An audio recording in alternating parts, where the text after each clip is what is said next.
அனைவருக்கும் வணக்கம். Welcome to our channel பொற்காலம். திருமலை திருப்பதி ஏழுமலையான் கோவிலில் பலவிதமான உற்சவங்கள் விழாக்கள் நடத்தப்படுவதுண்டு. மேல தாளங்கள் வேத முழக்கங்கள் முழங்கதான் ஒவ்வொரு உற்சவமும் நடத்தப்படும். ஆனால் மேல தாள சத்தங்கள் இல்லாமல் மிகவும் அமைதியாக நடக்கும் ஒரு வினோத உற்சவம் திருப்பதியில் நடப்பது பலரும் அறியாத ஒன்றாகும்.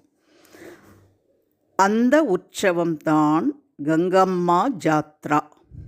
இதற்கு புராணத்தில் ஒரு கதையும் சொல்லப்படுகிறது. இது ஸ்ரீனிவாச பெருமாளின் திருவிடையாடல்களில் ஒன்றாக குறிப்பிடப்படுகிறது. இந்த கங்கம்மா ஜாத்ரா உற்சவத்தை பற்றி தான் இந்த பதிவில் நம்ம பார்க்க போகிறோம். இதுவரைக்கும் எங்கள் சேனலை சப்ஸ்கிரைப் செய்யாதவர்கள் சப்ஸ்கிரைப் செய்யுமாறு அன்போடு கேட்டுக்கொள்கிறேன். வாங்க நம்ம வீடியோக்குள்ளே போகலாம். ஏழுமலையானை அறியாத மூதாட்டி. திருப்பதி அருகில் உள்ள ஸ்ரீனிவாச மங்காபுரம் கிராமத்தில் கங்கம்மா என்ற மூதாட்டி சுண்டல் விற்று அதில் கிடைத்த சொற்ப வருமானத்தில் வாழ்க்கை நடத்தினார்.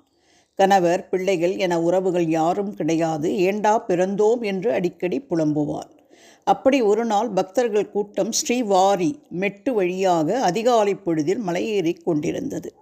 அந்த கூட்டத்தை மலையடிவாரத்தில் கண்ட கங்கம்மா பாட்டி மலையேறுபவர்களிடம் சென்று, ஐயா, நீங்கள் எல்லோரும் மலைக்கு எதற்காக செல்கிறீர்கள் என்று ஒன்றும் அறியாதவளாக கேட்டாள். அவளுடைய அப்பாவித்தனமான கேள்வியை கேட்டதும் அவர்கள் சிரித்து விட்டனர். என்ன பாட்டி இது கேள்வி? திருமலையின் அடிவாரத்தில் இப்படியும் ஒருத்தி இருக்கியே.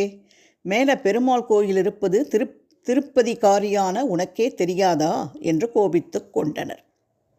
உண்மையில் மலையில் கோவில் இருப்பதை கூட அறியாமல் இருந்தாள் அவள். ஒரு பக்தர் மட்டும் அவள் மீது இரக்கம் கொண்டு, அம்மா, மலைமேல் ஒரு சுவாமி இருக்கிறார், அவரை போய் தரிசித்தால் இனிமேல் இப்படி பிறந்து சுண்டல் விற்கும் நிலை இருக்காது. அவனை கோவிந்தா என சொல்லி கும்பிட வேண்டும். அப்படி செய்தால் நீ செய்த பாவங்களெல்லாம் தீர்ந்துவிடும் என்று அவளுக்கு புரியும் வகையில் எளிமையாக எடுத்துரைத்தார். இதை கேட்டாலோ இல்லையோ சுண்டல் கூடையோடு திருமலைக்கு ஏறினாள். ஏழுமலையப்பனை கண்குளிர கண்டாள். அப்பனே கோவிந்தா, உன்னை வணங்கினால் இனி பிறக்கவே மாட்டேனாமே. அந்த பக்தர் சொன்னாரே, எனக்கும் இனி பிறவி வேண்டாமையா என்று மனம் உருகி சொன்னாள். தரிசிக்க வந்த பக்தர்கள் மலையை விட்டு கிளம்பினார்கள். அவள் மட்டும் அங்கேயே தங்கிவிட்டாள். அப்போது ஒரு வயோதிகர் அங்கு வந்தார். அம்மா, சுண்டல் கொடு என்று கேட்டார். அவளும் கொடுக்க சாப்பிட்டு விட்டு நடையை கட்டினார். ஐயா, சுண்டலுக்கு காசு கொடுத்துட்டு போங்க என்றாள் பாட்டி. அம்மா, நான் ஒரு கடன்காரன். கல்யாணத்துக்கு கடன் வாங்கிவிட்டு வருமானத்தை எல்லாம் வட்டியாக கட்டிவிட்டு கஷ்டப்படுகிறேன். சுண்டலுக்கு கூட பணமில்லை. நாளை இங்கு வருவேன், அப்போது காசு தருகிறேனே என்று கெஞ்சலாக தன் முன்னால் வந்து நிற்பது உலகிற்கே படியளக்கும் ஏழுமலையான் என்பதை அறியாத கங்கம்மா, சரி, நாளை கொண்டு வாங்க என்று விட்டுவிட்டாள். காசுக்கு பதில் வைகுண்ட பதவி. மறுநாள் சொன்னபடி அந்த வயோதிகர் வரவில்லை. இப்படி ஏமாற்றி விட்டானே கிழவர் என அவள் பொறுமை கொண்டே இருந்தாள். ஒரு கட்டத்தில் இறந்தும் போய்விட்டாள். பாட்டிக்கு பணத்துக்கு பதிலாக மேலான வைகுண்டத்தை கொடுத்து விட்டார் பரந்தாமன். மானிட பிறப்பெடுத்து சீனிவாசனாக பூமிக்கு வந்த அவர் பாட்டிக்கு மறுநாள் காசு கொடுப்பதாக வாக்களித்துவிட்டு கொடுக்கவில்லையே.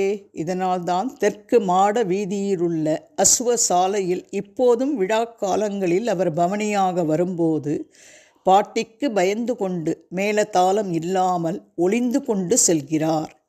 இதை படித்தவர்களெல்லாம் தீர்க்காயுருடன் வாழ்ந்து பிறப்பற்ற நிலையை அடைவர். திருப்பதி ஏழுமலையானின் அருளை பெறவும் வாழ்க்கையில் நன்மைகளையும் இறுதியில் வைகுண்ட பதவியையும் தரக்கூடிய புண்ணிய கதையாக கங்கம்மா கதை சொல்லப்படுகிறது.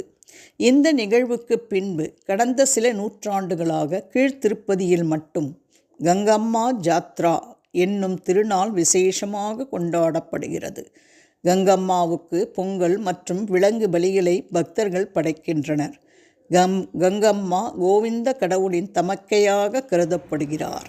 இக்கதையிலிருந்து உண்மையான பக்தியோடு கோவிந்தா என்ற திருநாமத்தை கூறி மனமுருகி வழிபட்டால் எப்படிப்பட்ட எளியோனுக்கும் திருப்பதி ஏழுமலையான் அருள் புரிந்து வைகுண்ட பதவியை அளிப்பார் என்று அனைவரும் தெரிந்து கொண்டிருப்பீர்கள் என்று நினைக்கிறேன்.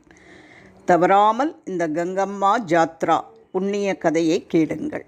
வேறு ஒரு அற்புதமான பயனுள்ள பதிவோடு உங்களை சந்திக்கும் வரை விடைபெறுகிறேன். நன்றி, வணக்கம்.